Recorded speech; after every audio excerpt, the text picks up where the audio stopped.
boa tarde. Muito obrigada pela vossa presença nesta edição especial do ciclo Cidadãs, Cidadãos e Cidadania, no dia 8 de março, Dia da Mulher. Para quem nos acompanha apenas hoje, dizer-vos que este é um ciclo que teve início no dia 22 e que vai continuar com temas que no fundo dizem respeito a nós todos, temas que envolvem precisamente o exercício da cidadania. Este ciclo é um ciclo organizado pela Rede de Bibliotecas de Lisboa, concretamente pela Biblioteca de Alcântara, e desta feita tem a parceria da UMAR.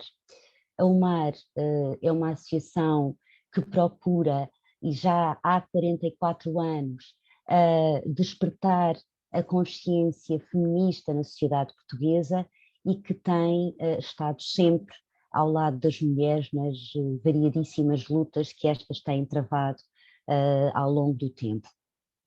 Queríamos agradecer à Junta de Freguesia de Alcântara o apoio dado a este ciclo, agradecer também à Margarida Videira, minha colega da Biblioteca de Alcântara e anfitriã desta nossa sessão, uma palavra especial também a toda a equipa da Biblioteca.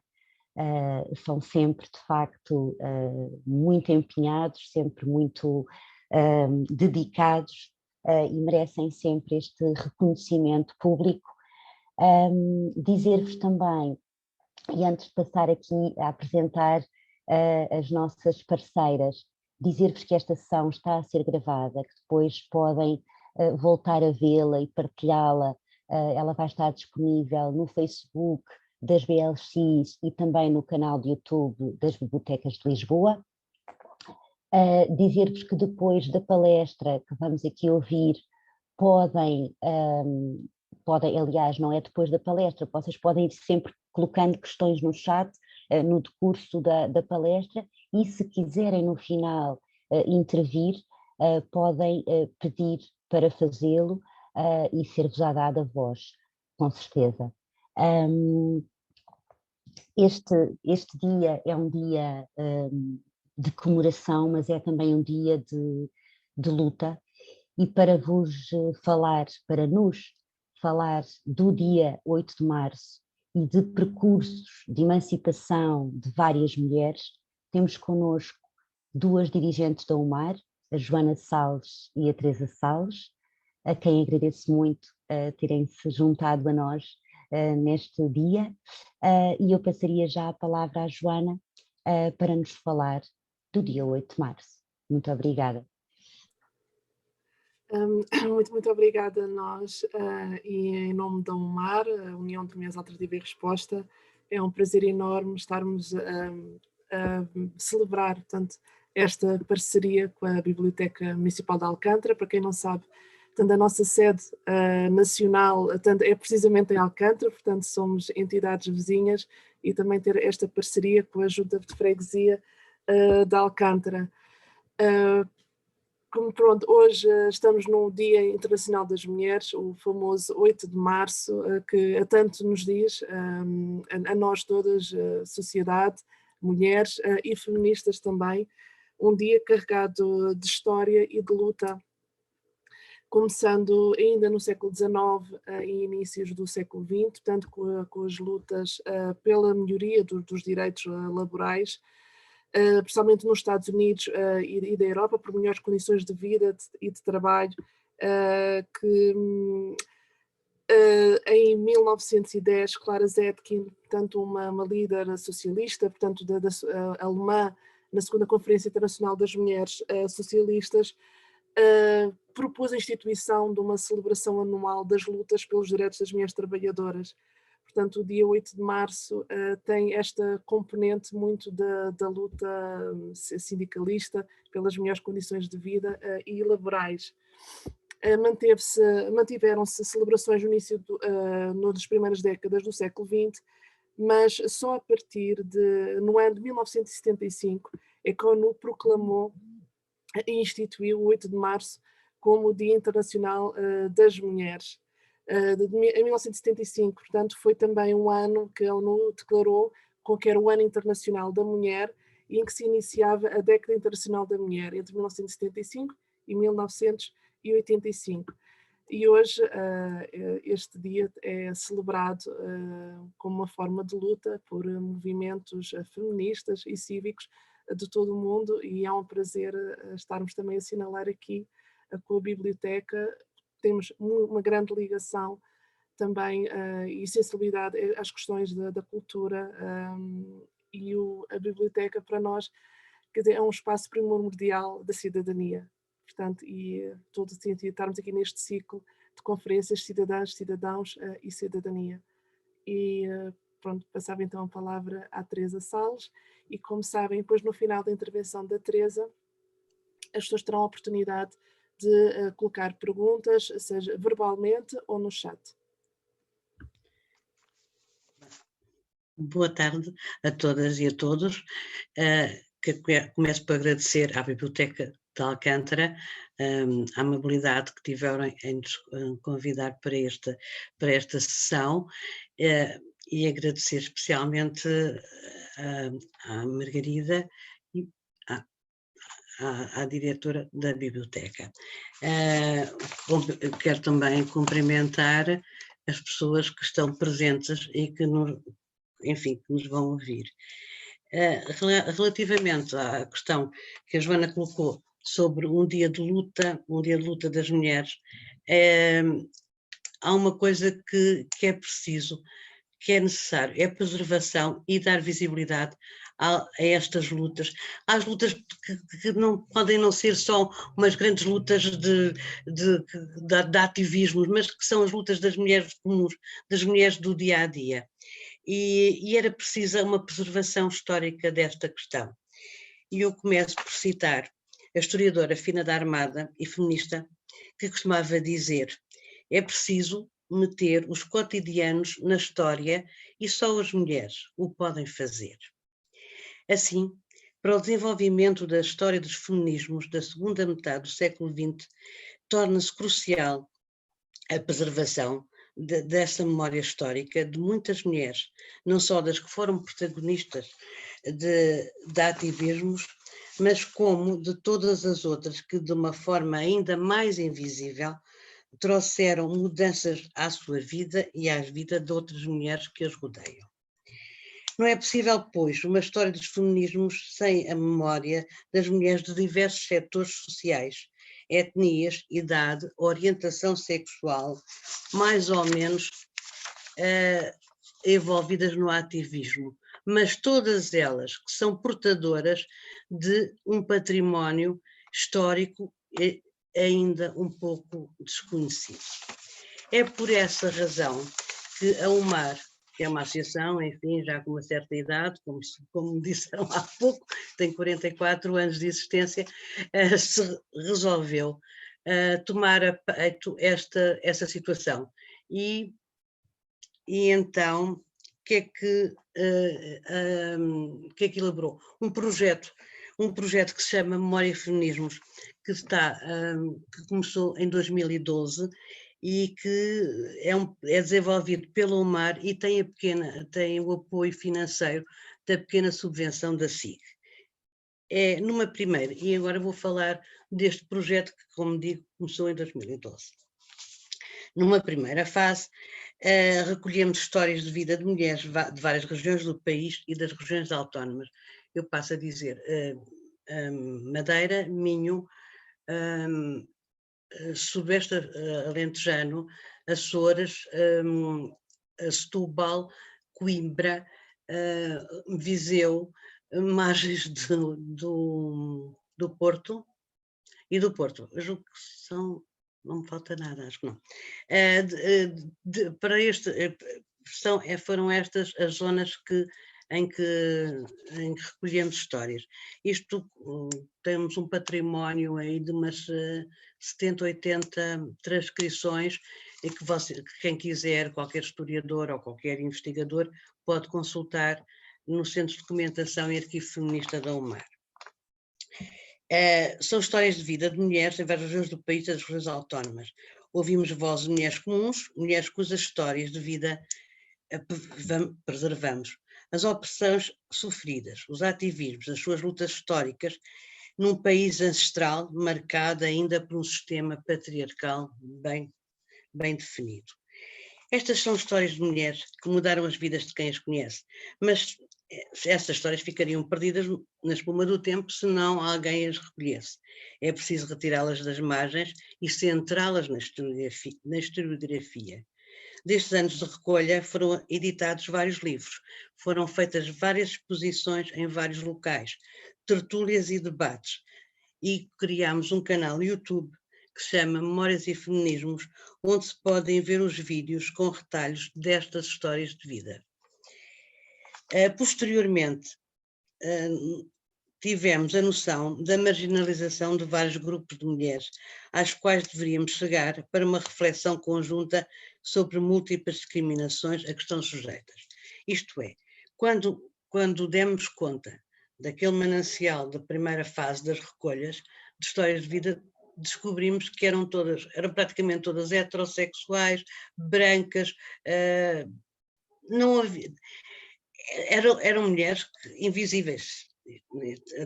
Daí estamos de acordo, mas não eram aquelas porque há mulheres ainda mais oprimidas, e então era necessário falar com elas. Então, o projeto Memórias e Feminismo, que surgiu assim um projeto de Memórias e Feminismos chamado Múltiplas Discriminações, partindo do conceito da interseccionalidade, que consubstancia a simultaneidade de opressões às quais as mulheres estão sujeitas: classe, género, raça, sexualidade.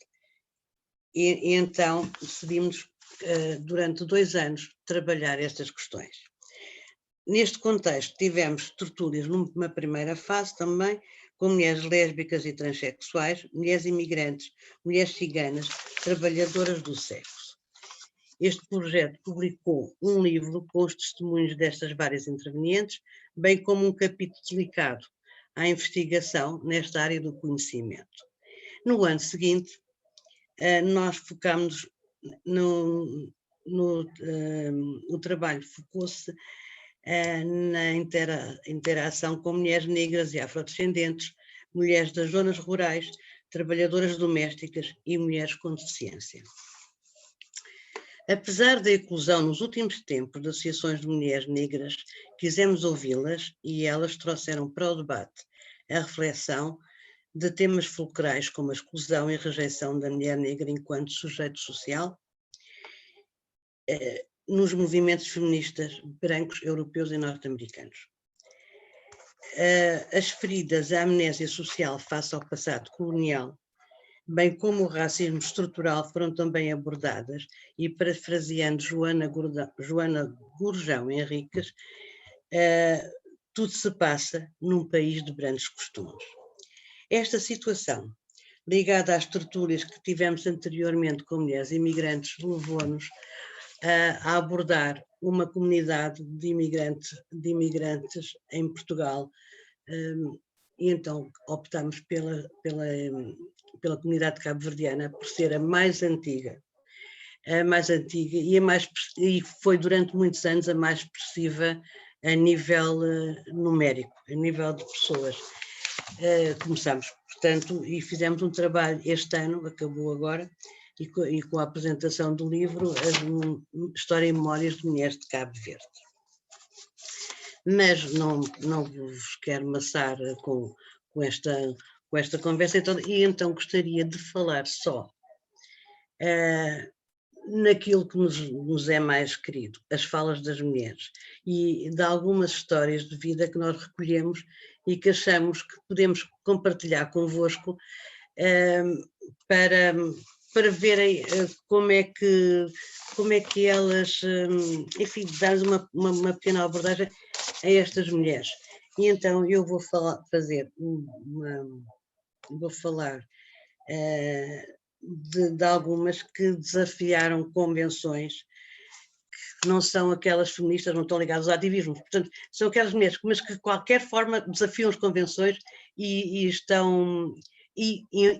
se empoderaram elas próprias. Eu vou falar de uma Mariana Maria, que era uma senhora é uma mulher de Sudoeste Alentejano de Ourique.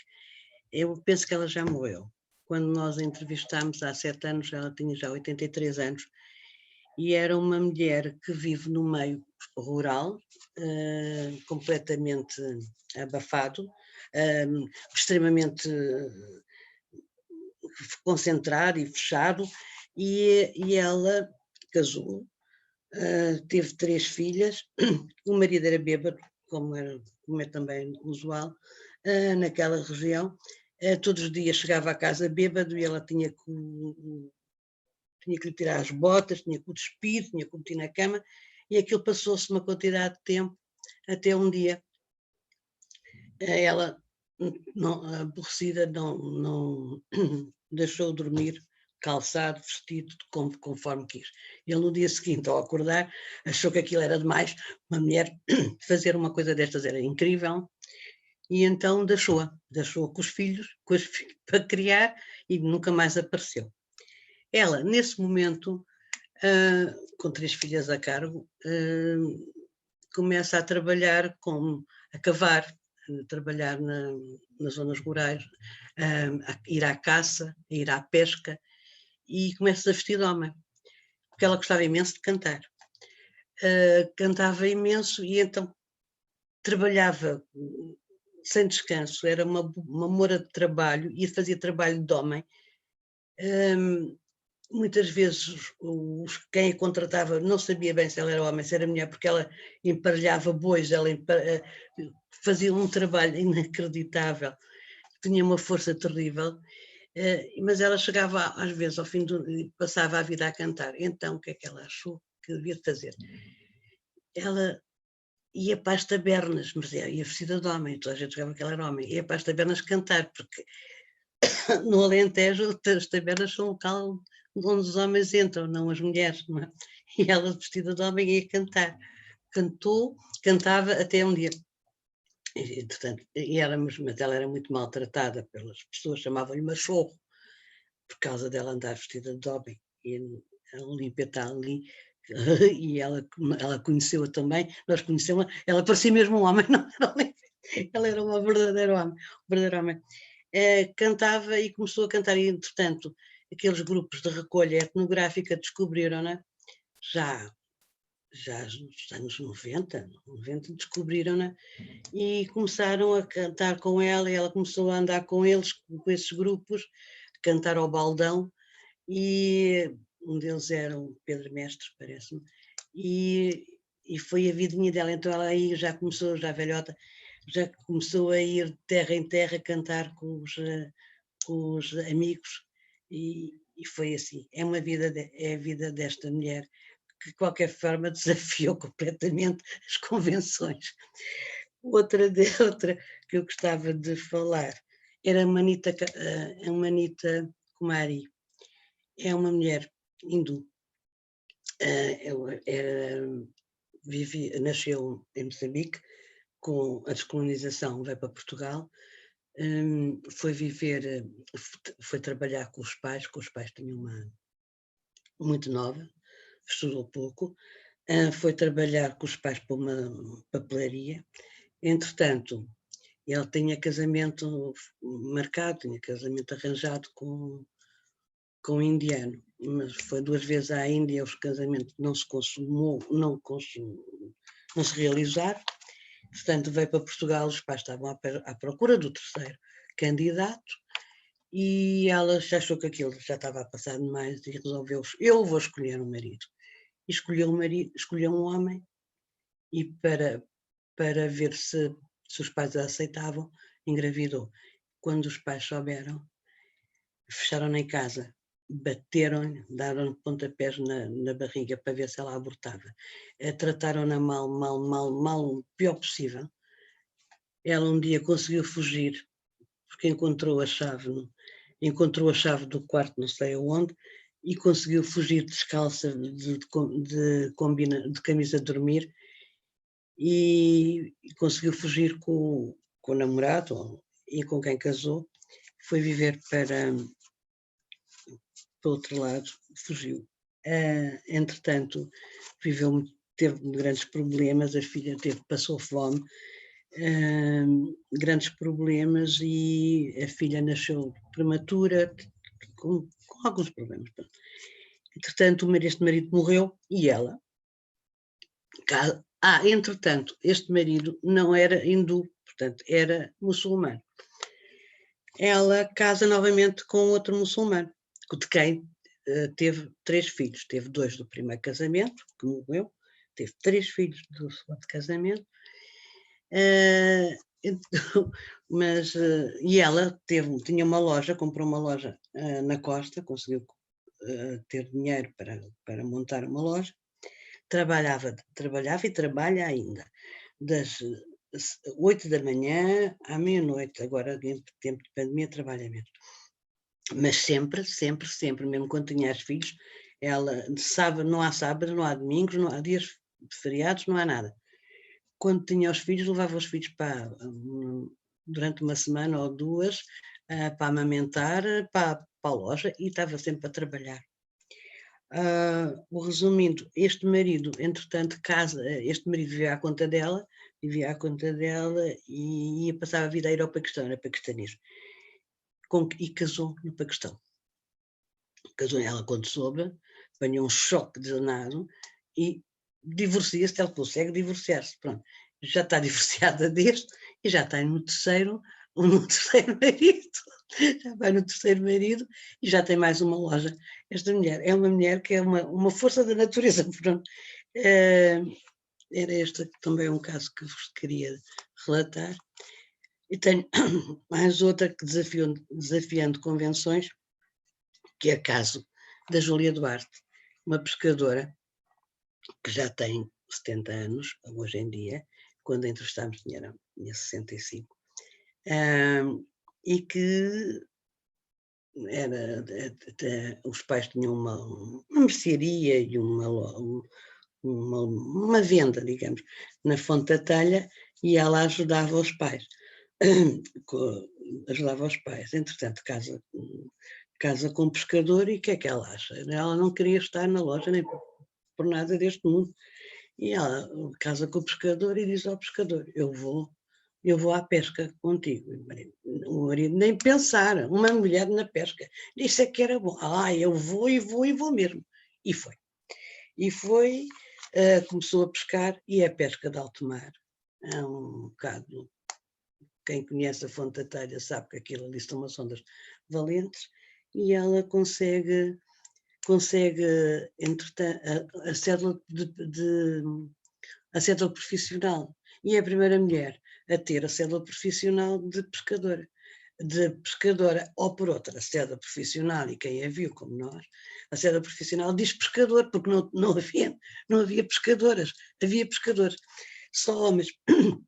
E ela consegue trabalhar na pesca, trazer o pescado para a costa, para a Lota, da costa, porque ela na Fonte da Telha, até à vila propriamente dita da costa, ainda é longe, trazer, e é uma mulher com uma atividade, uma atividade e uma alegria de viver inacreditável.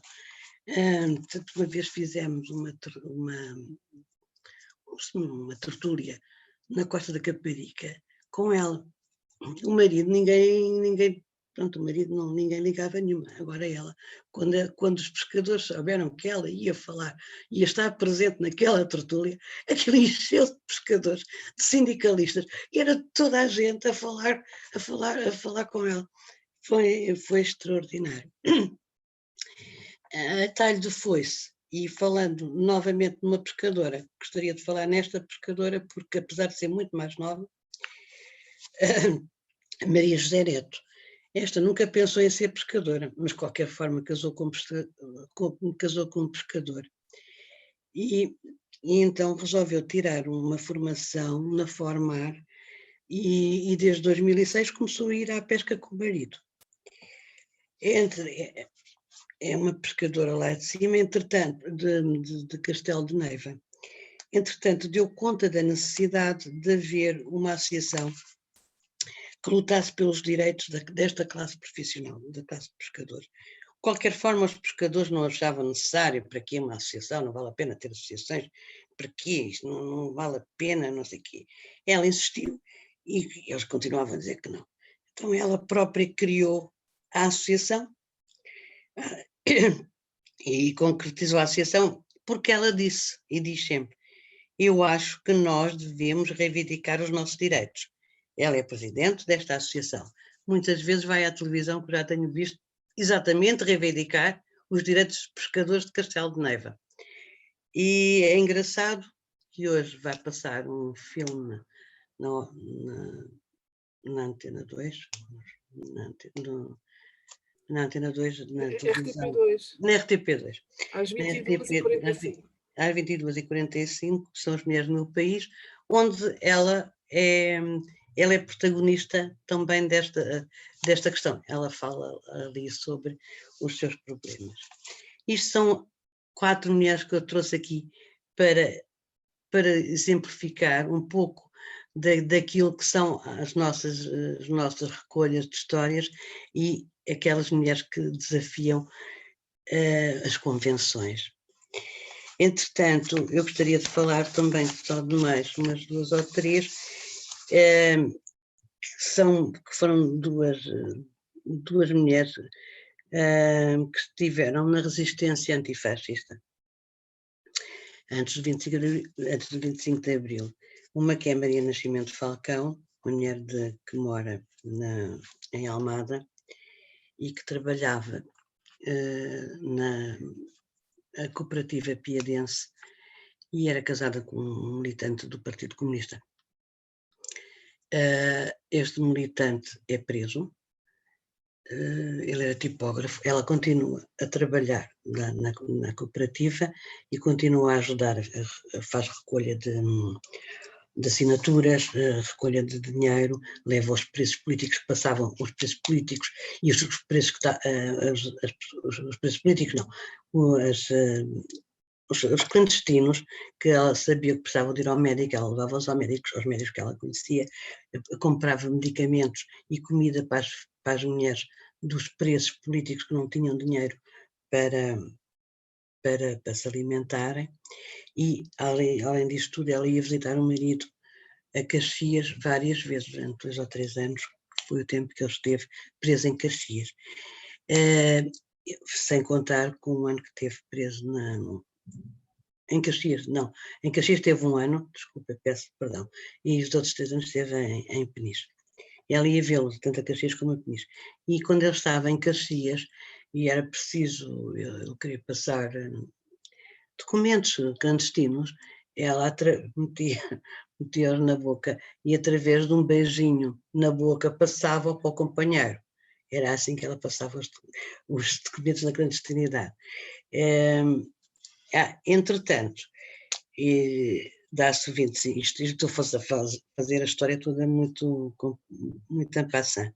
Dá-se o 25 de Abril e ela é convidada para ir trabalhar para a Câmara de Almada. E o marido opôs-se.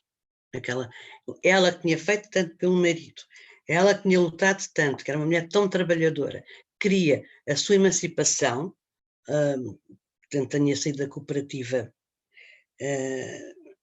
e queria trabalhar na Câmara. O marido não deixou. E ela aí deixou-se ficar. Isto, pronto, pensa que ela tem 80 anos, mas é um bocado a situação do desacompanhamento destas mulheres pelos companheiros.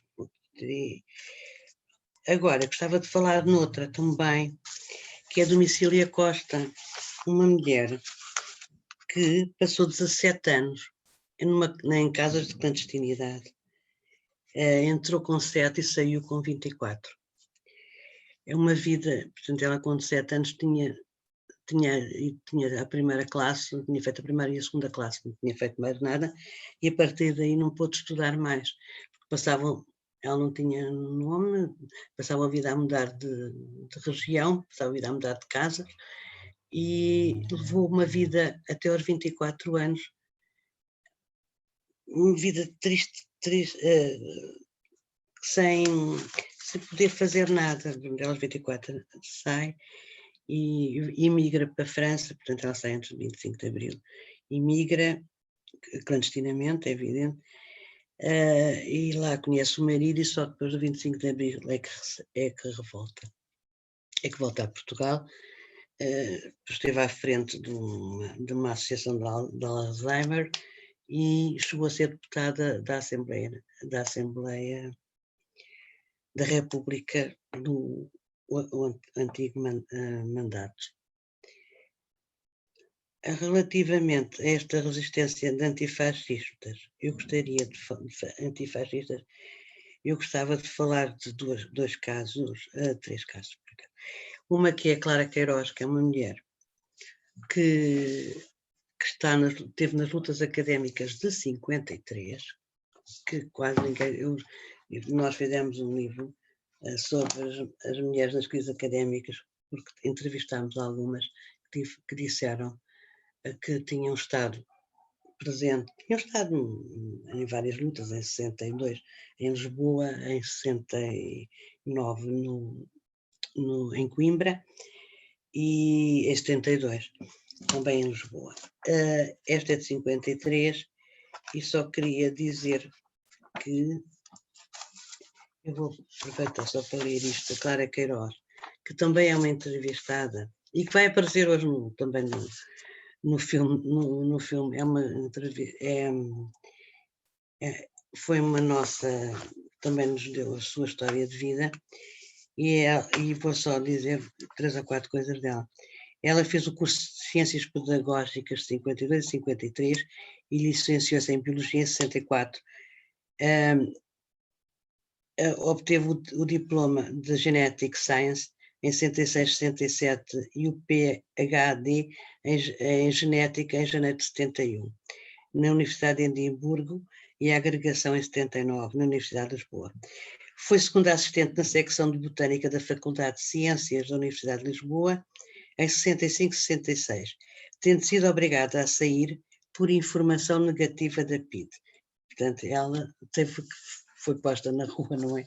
E então teve que emigrar e foi para Edimburgo, onde continuou os seus estudos em genética e foi a primeira professora de genética em Portugal, foi a Clara Queiroz. Mais tarde, ela veio há poucos anos a escrever um livro sobre a Emma Goldman, em que o título é muito sugestivo, é que se eu não puder dançar, esta não é a minha revolução. É de uma feminista revolucionária do princípio do século XX. Portanto, esta Clara Queiroz e uma Etelvina de Sá, que é uma mulher de Braga, teve a estudar em Coimbra nos anos 68, apanha a crise académica de 69, faz parte da greve académica, claro, perde o ano. Os pais tinham dinheiro, os pais não eram pobres, mas quer dizer, é um ano perdido por uma pessoa que está deslocada de Braga para Coimbra. Teve aí problemas vários, mas ela tinha que estar com os seus colegas e esteve bem integrada nestas greves que houve em 69 em Coimbra. O que acontece? A Clara Queiroz e a Etelvina de Sá, que foram duas mulheres que nos deram os seus testemunhos, lembraram-nos de outra coisa muito importante neste país que ninguém fala das mulheres, que é as crises académicas. Durante a ditadura, toda a gente fala das crises académicas, toda a gente fala no Jorge Sampaio, no Medeiros Ferreira, em todos e mais algum, e as mulheres nunca falam nelas. E elas estiveram lá. E fizemos um seminário com algumas, e vou só mostrar a capa, não sei se vê. É que na capa estão elas na fotografia, em primeiro plano, e são em 62. Elas já estavam na rua e já andavam a lutar ao lado dos homens. Era uma luta, era antifascista e era uma luta também anticolonial, porque começou já a ser uma luta anticolonial. E este livro, pronto, além das fotos inéditas, tem depoimentos da Essa Italvina, da Maria Augusta Seixas, da Maria Emília Bredró dos Santos, que a gente sabe quem é, e da Diana Andringa.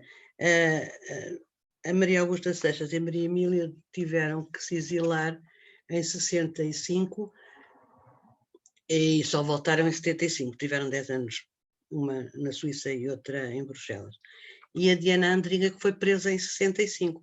Portanto, é este painel que consta no livro, com mais a Clara Queiroz, que também esteve exilada em Edimburgo. É um painel de pessoas ou que estavam exiladas, ou que tinham, ou então eram presas. E é extremamente importante, darmos conta e tirar da invisibilidade estas mulheres de bolas. Elas têm que estar, desculpem o tempo, elas têm que ser vistas e faladas e ouvi-las falar e tirá-las da invisibilidade. E então, e para o último, deste último livro, uma antifascista e anticolonialista, Georgina Benros de Mel, que foi durante 2 mandatos diretora-geral da CPLP em Portugal. Ela veio para Portugal estudar, ela também diz que não, é uma imigrante e foi uma imigrante, teve uma imigração dourada e tem um percurso diferente da maior parte dos imigrantes cabo-verdianos que estiveram em Portugal e que estão em Portugal. Ela reconhece isto. De qualquer forma, ela, quando esteve a estudar, ela junta-se ao PAIGC na luta anticolonial, aproveita aquelas grandes vagas, portanto ela está em 60 e tal, 70, aquelas grandes vagas de imigração de Cabo Verde, que são por causa das secas, que são no final dos anos 60, 70, que são aquelas primeiras grandes vagas de homens que vêm para a construção civil substituir os portugueses que tinham imigrado para a França nos trabalhos da construção civil e as mulheres que vêm como reagrupamento social, reagrupamento familiar.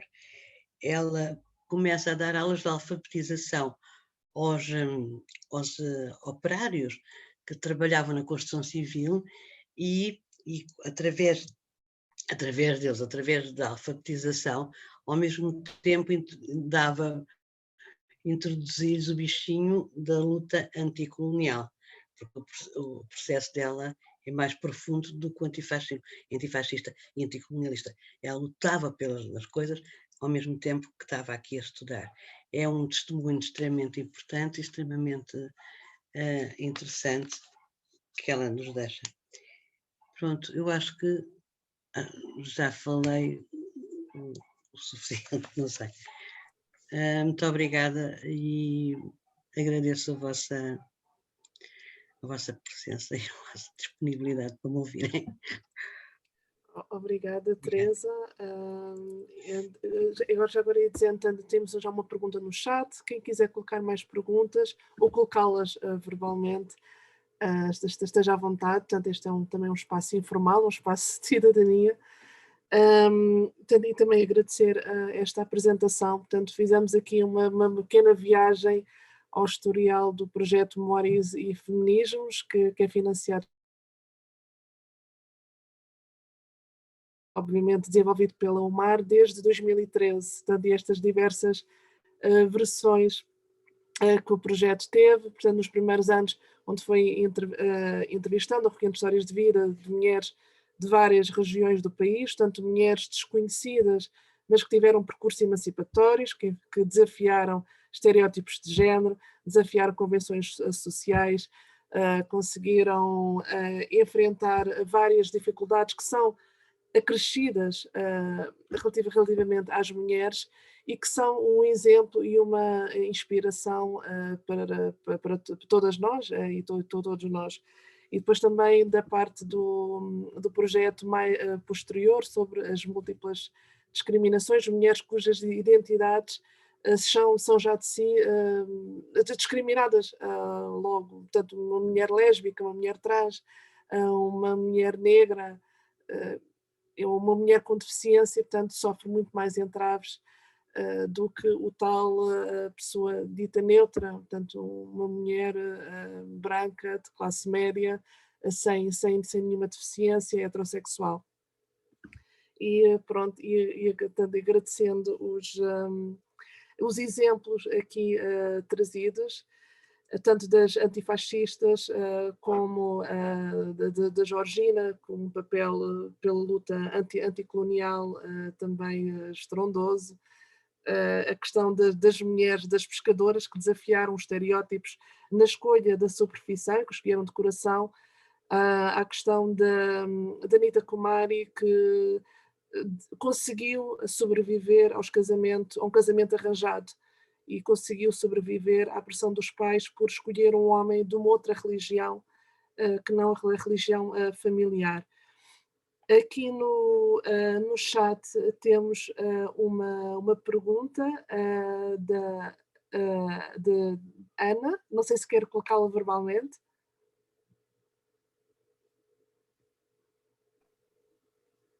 Sim, posso colocá-la verbalmente. Pronto, a minha pergunta é muito simples. Eu gostava de perceber um pouco melhor, e eu sei que não é, esta não é uma pergunta de resposta fácil, mas eu gostava de perceber um pouco melhor, e vocês saberão com certeza melhor do que eu explanar este assunto. O que é que une e separa os feminismos hoje?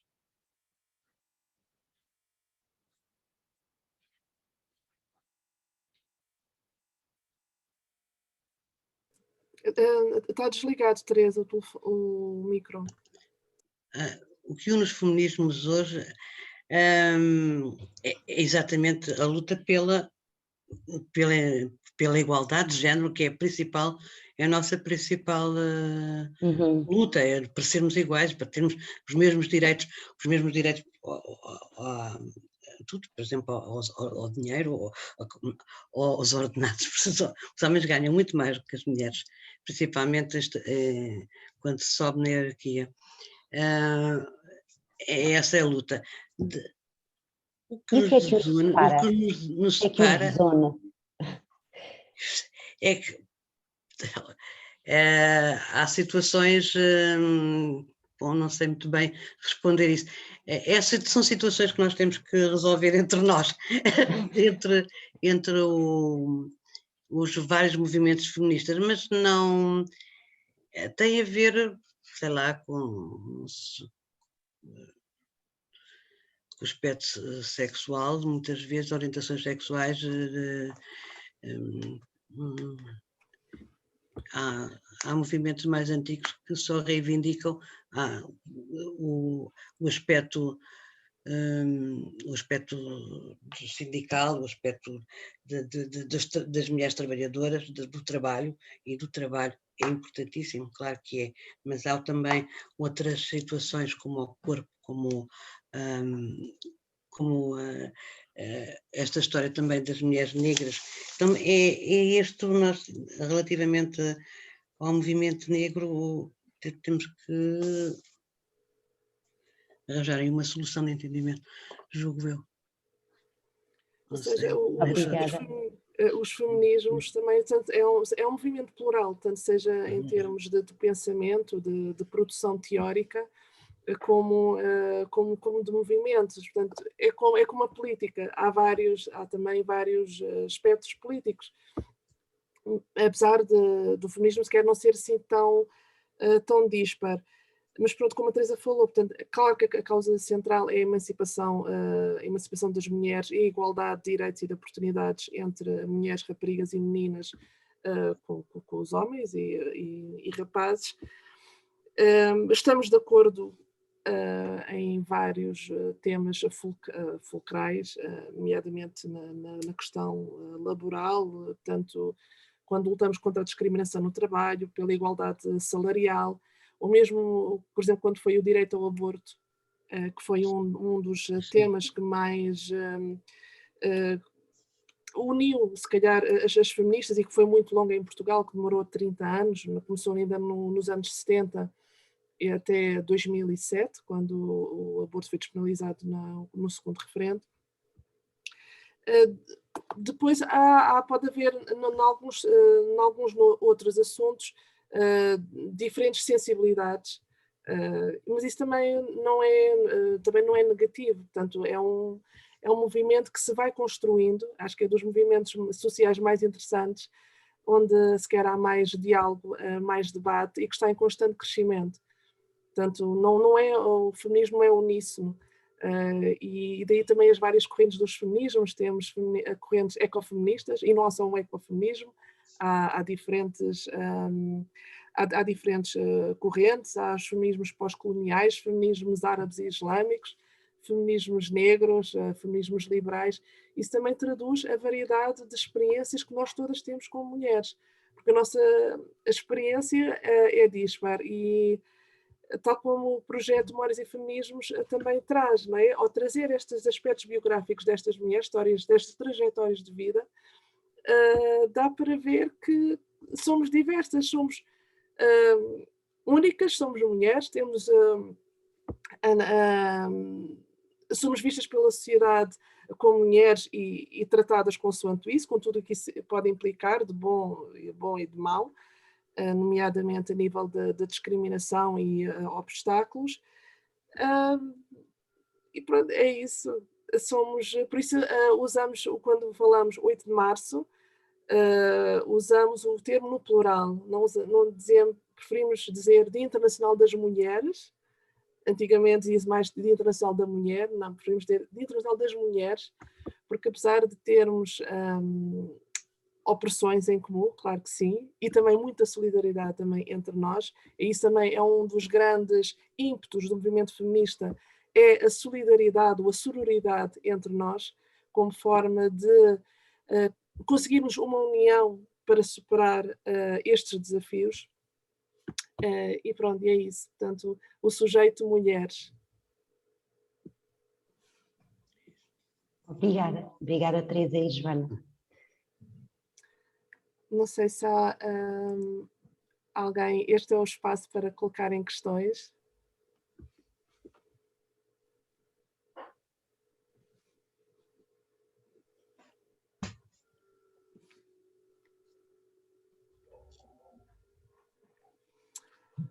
Se estiverem interessados e interessadas, portanto, a sede da UMAR, portanto, a sede nacional da UMAR, portanto, também fica em Alcântara, bem próxima da biblioteca, e quando a pandemia passar ou melhorar, portanto, também estão convidadas a visitar-nos. Nós também temos o Centro de Documentação Feminista, com várias obras sobre a luta dos direitos das mulheres em Portugal e no estrangeiro, e temos também a coleção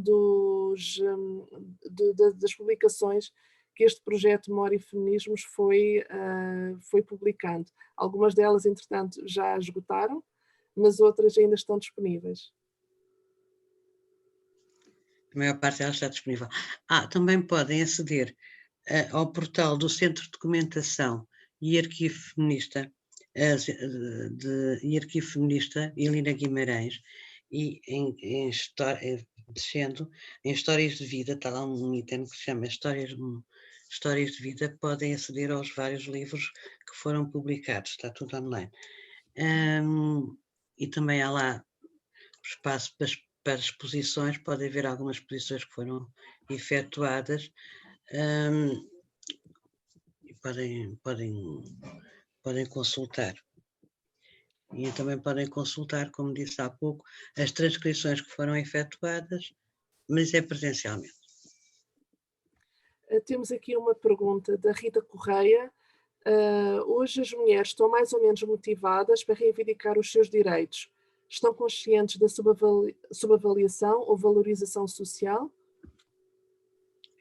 Em princípio estarão, mas não, em princípio estão, não podemos ter uma noção plena da população total, mas estão, acho que estão muito mais conscientes dos seus direitos, pelo menos têm têm sido bastante elucidadas, mesmo na comunicação social, sobre os seus direitos. Acho que estão, acho que têm e podem reivindicá-los, e devem-nos reivindicar. E outra coisa que nós também temos que estar sempre atentos é que nós temos direitos, mas temos que estar sempre vigilantes, porque podemos perder a qualquer momento com os direitos já adquiridos, porque não, são adquiridos até certo ponto, não são adquiridos ad eterno. Exato, e nem nós podemos ver esse recuo, por exemplo, em países como o Brasil, por exemplo, nos direitos das mulheres, o que recuou após o impeachment de Dilma, não é? E uma política extremamente conservadora e tradicionalista do ideal da mulher, de um papel estereotipado das mulheres, e como como o direito ao aborto, por exemplo, não consegue passar no Brasil, conseguiu na Argentina, mesmo no final do ano 2020, mas que no Brasil ainda é um problema, não é? E sabemos, e a própria ONU diz que o aborto tem que ser legal, porque quando não é, há muitas mulheres que morrem vítimas de aborto clandestino. Este é um dos exemplos dos recursos que se está a ver, ou mesmo aqui na Europa, com os governos da Hungria ou da Polónia, dos governos de populistas de extrema-direita, que estão aí a avançar, não é? E isso tem logo uma repercussão direta e prioritária nas mulheres. Portanto, e as mulheres são sempre as principais visadas em regimes mais autoritários. A Ana quer fazer mais uma pergunta? Gostava que, no fundo, é mais partilhar uma preocupação e perceber se o que é que vocês pensam, se haverá aqui alguma explicação para estes números tão preocupantes ao nível da violência no namoro. O que é que está a falhar ao nível da educação, ao nível não é, da passagem de gerações que, no fundo, foram tão valentes, não é, nestas conquistas, e depois, de facto, os números são estes, e são números impactantes que nos deixam muito preocupadas. Exatamente, eu acho que há um retrocesso, nessa área. E depois também há uma coisa que também, mas quem poderia falar até melhor sobre isso é a Olímpia, que ela tem uma atividade bastante grande com as escolas, mas a verdade é que eles existem e que estão constantemente, e é preciso é preciso que haja uma educação para a cidadania, porque é preciso e está a faltar agora um bocado na escola, a pandemia está a faltar isso, uma educação e sistemática, ter essa noção que há coisas que não fazem sentido, e essa violência no namoro é uma delas, e é gritante, porque realmente é como diz, tem aumentado, aumenta bastante, mas é preciso uma educação para a cidadania, umas disciplinas sobre esse assunto, e que não se descure essa situação, que essa situação não seja descurada. Posso falar? Podes? Ok. Fala tu, pois eras tu que devias falar. Já que a Teresa chutou para mim esta questão, ok, obrigada, Teresa. Olha, da experiência que o Mar tem tido nas escolas, e portanto em contacto com jovens rapazes e raparigas, e que nos relatam também estas experiências da violência no namoro, e através do estudo que o Mar tem realizado anualmente nestes últimos anos, um estudo nacional sobre a violência no namoro, que se baseia na aplicação de questionários que são realizados de forma, como é óbvio, reservando o anonimato e cumprindo todas as regras, inclusivamente autorizado pelo Ministério da Educação. De facto, chegam-nos números muito preocupantes, mas aqui há pelo menos dois aspectos na análise desses números que nós temos que ter em conta, que é, por um lado, estes números tornam-se preocupantes, de facto, não deixando de ser preocupantes, não podemos esquecer que eles nos mostram uma faceta da realidade que aqui há uns anos não era estudada, pura e simplesmente. Portanto, se mesmo a questão da violência doméstica nas relações de conjugalidade é algo relativamente novo, ou seja, tem umas quantas décadas, não é? Porque no tempo, em tempos mais recuados não era assunto, não é? Era uma questão que se passava dentro de casa e que ninguém metia a colher, não é? A verdade é que à medida que a violência doméstica passou a ser um assunto merecedor da atenção e da agenda política, todas estas questões se tornaram mais visíveis. Da mesma maneira, a violência no namoro também só se tornou visível ainda há menos tempo do que a violência doméstica, porque não era considerado, não é? Então, à medida que vamos tendo mais dados, vai-nos dando também a sensação de que existe mais e mais. Talvez não seja exatamente haver mais, existe cada vez mais consciência por parte dos jovens rapazes e raparigas de falar disso, de reportar e de identificar alguns sinais como sendo relação abusiva. Agora, isto por um lado. Por outro lado, há aqui novas vertentes, novos fatores nestes tempos recentes que colocam a situação da violência no namoro nesta perigosidade de aumentar, e esses fatores recentes têm a ver com as novas tecnologias. Nada contra, não estou aqui a diabolizar as novas tecnologias, mas todas e todos sabemos que a internet, as redes sociais, tudo isso vem dar um novo espaço, vem abrir um novo campo de ação que quando eu era jovem não existia, não é? E que, portanto, propicia, em muitas situações, um acentuar de comportamentos e atitudes abusivas nas relações de namoro que de outra forma talvez não existisse. E então agora com a situação de pandemia mais ainda, não é? Porque estamos confinados e confinadas em casa, mas quem namora continua a namorar e namora à distância, não é? Mas não é à distância à janela como a minha avó e o meu avô, é à distância na janela do computador, onde se podem passar as coisas mais fofinhas e queridas, mas também as mais aberrantes e escabrosas do ponto de vista da humilhação do outro ou da outra, do desrespeito. Portanto, há aqui muitos fatores, uns que nos podem levar a crer, ok, pode estar a aumentar, sim, porque há estes fatores, mas por outro lado há também à medida que há a possibilidade de desenvolver estas ações, como a Teresa falava, de apostar numa educação para a cidadania, onde estas questões sejam levadas e haja esse trabalho de sensibilização e de consciencialização destes fenómenos. À medida que esse trabalho vai avançando, as pessoas, rapazes ou raparigas, que são vítimas numa relação de namoro, também caem em si, cai-lhes a ficha para poderem dizer, ok, eu também estou nesta situação, eu quero sair desta situação, e isso vai traduzir-se em mais números, não é? E é isto que a Teresa disse e que é bem verdade. Portanto, há ainda muito trabalho a fazer e não podemos parar de o fazer, e estamos cá para isso, não é? Também para isso, não só, mas também. Obrigada, Olímpia. Obrigada. Aqui também a nossa responsável pelo serviço educativo aqui da UMAR em Lisboa. E, entretanto, temos uma pergunta do Joaquim Botelho.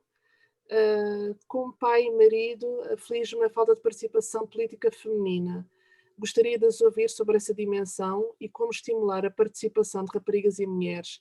Julgo que o veículo da transformação se deve fazer pela participação. Obrigado. E obrigada, Joaquim, pela pergunta. Responde, Joana. Responde a isso, a participação. A falta de participação política. Sim, realmente ainda não conseguimos a total paridade e defendemos a paridade 50-50, que seria o justo, seria um reflexo da sociedade. Temos a sociedade mais ou menos 50% de mulheres e de homens, aproximadamente. Porque é que isso não está espelhado nos órgãos de decisão política? O que é que falta? será que são elas que não gostam de política? Ou seja, temos avançado mesmo assim alguns, nas últimas décadas, um pouco, muito por força dos movimentos feministas, porque isto é uma questão central na cidadania, que historicamente as mulheres sempre foram privadas do espaço público. Desde a Revolução Francesa, quando se criou, portanto, a Declaração dos Direitos do Homem e do Cidadão, portanto, só esta ideia neutra do homem e do cidadão, portanto, o masculino como neutro, como se isso realmente englobasse toda a humanidade, mas que vemos que não é bem assim. E durante todo o século XX fomos vendo só a dificuldade pelo direito ao voto em Portugal, desde a Carolina Beatriz Ângelo, que conseguiu votar em 1911 e foi uma pioneira na Europa do Sul e de Leste também, portanto, na altura muito poucos países tinham conquistado o direito de voto, portanto, e tivemos uma grande sufragista que o conseguiu através de uma lacuna da lei, conseguindo aproveitar essa lacuna, mas depois o voto, o realmente universal às mulheres, só foi a 25 de abril de 75. Houve ali bastantes avanços e recuos, o Estado Novo depois até dá o direito a um voto censitário a algumas mulheres, mas aquilo era uma farsa, e as mulheres tinham que ter mais qualificações literárias do que os homens para poderem votar, ou seja, só em 75 é que conseguimos. E pronto, e como todos e todas sabemos, não é? Só tivemos uma primeira-ministra até hoje, a Maria de Lourdes Pintacilgo, nomeada, portanto, em 1979. Ainda não tivemos nenhuma presidente da República, temos tido mais candidatas nas presidenciais, mas ainda não chegámos aí. A lei da paridade, atualmente, tanto que defende pelo menos um terço das listas estejam uma pessoa do sexo menos representado, pelo menos um terço de mulheres. Isso tem sido uma alavanca, temos melhorado bastante, mas ainda falta, principalmente nos cargos topo.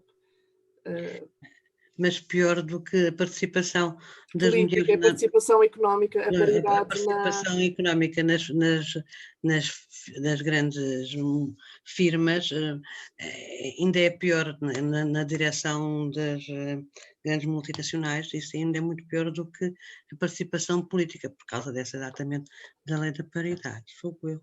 Exato, mas obrigada pela pergunta e falar que, pronto, muitas vezes também não há mais participação política das mulheres, porque as mulheres são também muito mais sobrecarregadas, por exemplo, com tarefas domésticas, e vamos sempre dar ao mesmo. Ou seja, a luta pela igualdade nunca é unidirecional, as coisas são todas relacionadas. Quando as reuniões nos partidos políticos, obviamente, deverão ser pós-laborais, certamente que mulheres já estão sobrecarregadas, e sabemos que as mulheres, ainda este fim de semana, saiu 4 ou 5 de março, a CGTP, a Comissão da Igualdade da CGTP, lançou um estudo que veio comprovar aquilo que já se sabia, que todos os estudos dizem nesse aspecto, é que as mulheres trabalham muito mais horas por semana com as tarefas domésticas do que os homens. E enquanto isto também não for mudado, as questões da igualdade dentro de casa, dentro de 4 paredes, isso reflete-se depois também no espaço público. E pronto, e essa também é realmente também uma das questões, é que as mulheres, para fazerem qualquer coisa, têm que trabalhar o dobro ou o triplo do que os homens. Isso não está correto. Portanto, realmente é preciso uma transformação multidirecional. Tem que ser uma transformação social, verdadeiramente social. A lei da paridade ajuda bastante, mas não é tudo. Não é tudo. E pronto, e esta questão por uma maior participação política das mulheres é, sem dúvida, um dos grandes bastiões dos feminismos, continua a ser. A Helena Godinho pergunta, só por curiosidade, a Omar costuma ter algum tipo de intervenção nas escolas, como por exemplo debates com os alunos? Sim. A Omar é pioneira, acho eu, há 20 anos, cerca de 20 anos, que trabalha nas escolas, nomeadamente com uma metodologia própria de prevenção da violência de género nas escolas e trabalha de forma sistematizada. Por vezes também fazemos sessões pontuais, respondemos a apelos de professores. Muitas vezes a violência no namoro, que é um assunto que os professores veem que é necessário e que sentem, mas às vezes outros tipos de assuntos urgentes, por exemplo, bullying homofóbico ou lesbofóbico. Às vezes isso acontece, há pessoas que nos ligam, olha, estamos aqui com um problema, há uma aluna que está a ser posta de parte por ser lésbica ou por ser trans e que nos contactam e vamos lá com todo o prazer. E também temos um programa que é o projeto Artemi, Jovens Protagonistas na prevenção da violência de género, e que estamos em várias regiões, em Braga, Porto, Coimbra, Funchal, em Lisboa também fazemos um trabalho também aqui em escolas, a Olímpia é aqui responsável pela área de Lisboa. E sim, estamos disponíveis, podem contactar-nos para os nossos canais, nosso e-mail, eu posso pôr no chat o nosso e-mail geral e tentaremos ir, porque realmente a questão da educação é fundamental e isto é um dos pilares máximos na UMAR, tanto estrutural da nossa intervenção e do nosso pensamento, é realmente a educação para a cidadania, a educação para os direitos humanos, a educação para a democracia, a educação para a igualdade de género. Posso só acrescentar uma coisita? Sim, sim. Então, sim, é tudo isto que a Joana falou, de facto, para nós no UMAR a educação é um caminho fundamental para alcançarmos algumas vitórias nesta grande luta pelos direitos das mulheres e as escolas são um território, de facto, privilegiado para acontecerem esses encontros, essas reflexões coletivas sobre estas temáticas, coisa que a UMAR faz em todas as idades, desde o pré-escolar ao 12º ano e também quando em faculdades também, mas dentro de todas as faixas etárias é possível arranjar formas de abordagem em temáticas obviamente adaptadas às faixas etárias e com abordagens e metodologias adaptadas à faixa etária, mas temos-lo feito sim, ao longo destas 2 décadas, como a Joana disse, a UMAR tem tido projetos que intervêm em contexto escolar e agora também com a pandemia em ambiente digital, temos tido sessões com escolas todos os dias nestes últimos meses. E temos a nossa agenda relativamente preenchida. Desejamos muito sair do digital porque nada substitui o contacto presencial em nenhuma dimensão da nossa vida, creio eu, mas no que diz respeito ao trabalho com crianças e jovens, isso sente-se muito, é muito importante a presença, não é? A relação, mas não sendo de todo possível, como é o caso, sim, estamos também nas escolas através das sessões online, através das aulas do ensino à distância. Temos mantido, pronto, e satisfazendo os pedidos que nos chegam dos professores e das professoras. Mas é isso, sim, estamos cá. Nós no chat não temos mais perguntas. Não sei se alguém quer intervir.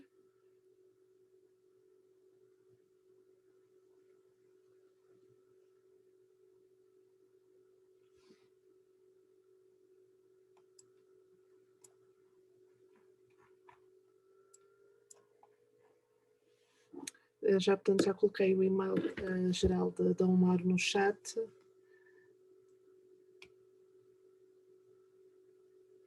não sei, se ninguém quer intervir,